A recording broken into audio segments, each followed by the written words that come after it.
জুলফিকার হায়দার। নামের পাশে আছে ডাক্তারি পেশার বড় ডিগ্রি।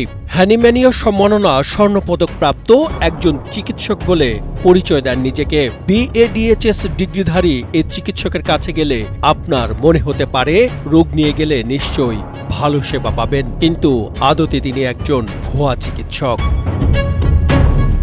সম্প্রতি গাজীপুরে অনুসন্ধান চালিয়ে এমন চাঞ্চল্যকর তথ্য পাই আমরা। জুলফিকার হায়দারের বিরুদ্ধে অনুসন্ধানে যে সকল তথ্য আমাদের হাতে আসে তা শুনলে আমাদের মতো আপনিও চমকে যাবেন।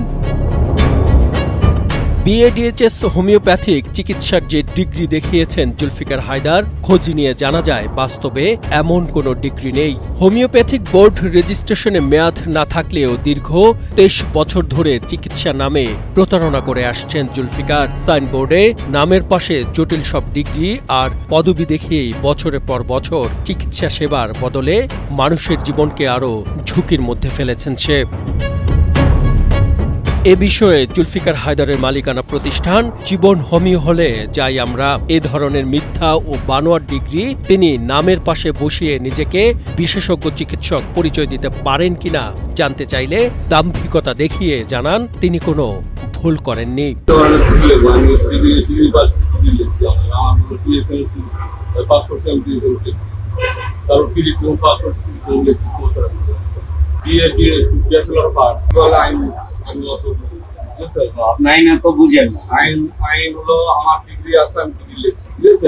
শুধু একজন জুলফিকার হায়দার নন, গাজীপুর এলাকায় এমন একাধিক চিকিৎসা প্রতিষ্ঠানের খোঁজ পাই আমরা যাদের homeopathic certificate, homeopathic board registration, স্বাস্থ্য সনদ ও ড্রাগ লাইসেন্স কিছুই নেই, অথচ পরিচালিত হচ্ছে homoeopathic chamber. Monalisa heavy flow 15 piece প্যাকেটের সাথে 8 পিসের একটি প্যাকেট একদম ফ্রি। নূরনবী হোমিও ফার্মেসি তেমনই একটি প্রতিষ্ঠান। এর মালিক গাজীপুর হোমিওপ্যাথিক মেডিকেল কলেজের বর্তমান শিক্ষার্থী নুরুন্নবী সরকার। 2025 সালে এই পেশার শিক্ষা জীবন শেষ করলেও এখনও পাননি সনদ, অথচ এরই মধ্যে চেম্বার খুলে চিকিৎসা সেবা দিচ্ছেন তিনি। উদ্বেগের বিষয় হল সাইনবোর্ডে একটি ভুয়া গভর্নমেন্ট রেজিস্টারের তথ্য বসিয়েছেন তিনি, পাশাপাশি বিভিন্ন পদ পদবি ব্যবহার করেছেন নুরুন্নবী সরকার। সার্টিফিকেট ছাড়া কলেজ কিভাবে অনুমোদন দিল? কলেজ অনুমোদন আমাদের শহর বানানোর জন্য ট্রেনিং করার জন্য। আর সত্যি বলতে আপনি নামের পাশে ডক্টর কেন ইউজ করছেন? আপনি তো ডক্টর না। আপনি পাস তো করেননি এখনো ভাই, সার্টিফিকেট আপনি এখনো হাতে পাননি। যদি সার্টিফিকেট না কলেজে যোগাযোগ করব সার্টিফিকেট। আচ্ছা, তার জন্য আপনি ডক্টর লেখা ইউজ করতে পারেন না যদি হোমিওপ্যাথিক বোর্ডের রেজিস্ট্রেশন না থাকে। রেজিস্ট্রেশন আপনি করেননি তো? আলহামদুলিল্লাহ এই বছরের কাগজপত্র পেয়ে গেলে আমরা সবই করব। এছাড়া জাতীয় বিশ্ববিদ্যালয় এলাকায় সাদত হোমিও ফার্মেসি নামের আরও একটি অনুমোদনহীন হোমিওপ্যাথি চেম্বারের খোঁজ পাই আমরা। এর মালিক ডাক্তার মোহাম্মদ সাইফুল হক খন্দকার। ডিপ্লোমা পাশের সার্টিফিকেটও এখনো হাতে পাননি, অথচ নামের আগে ডাক্তার পদবি বসিয়েছেন তিনি। নেই চিকিৎসা কাউন্সিলের রেজিস্ট্রেশন ও ড্রাগ লাইসেন্স। ওটা এখন রেজিস্ট্রেশন করা হয়নি, ওই সার্টিফিকেটটা পেলে করব আর কি।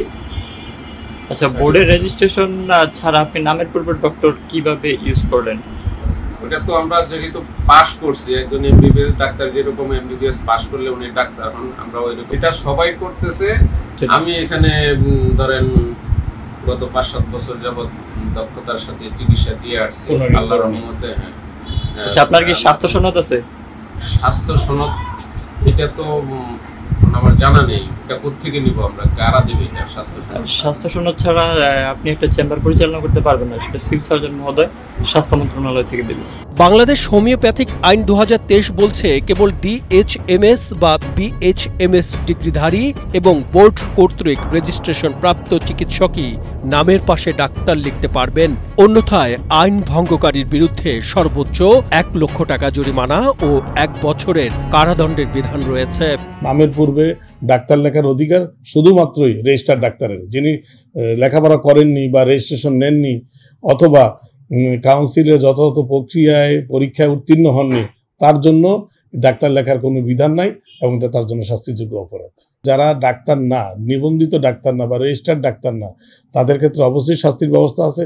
এক্ষেত্রে যথোপযুক্ত প্রমাণ যাচাই বাছাই সাপেক্ষে সংশ্লিষ্ট কর্তৃপক্ষের সুপারিশক্রমে এটি একটি কাউন্সিলের গভর্নিং বডি, নির্বাহী বডি রয়েছে, সেই বডি যে সিদ্ধান্ত দিবে অবশ্যই তার শাস্তি তার জন্য প্রযোজ্য হবে।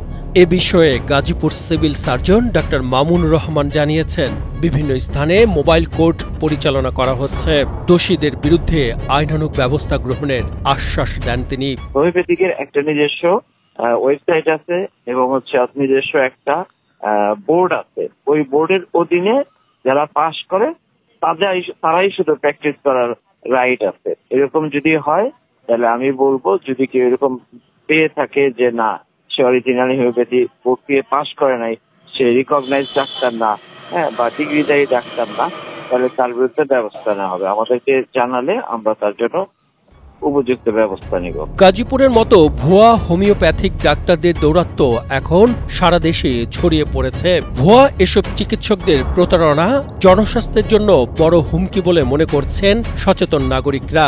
তাই কাল বিলম্ব না করেই কঠোর নজরদারি ও আইনগত ব্যবস্থা নিতে সংশ্লিষ্ট কর্তৃপক্ষের প্রতি দাবি সকলের। মিনহাজুর রহমানের পাঠানো তথ্যচিত্রে ডেস্ক রিপোর্ট, কালের কণ্ঠ।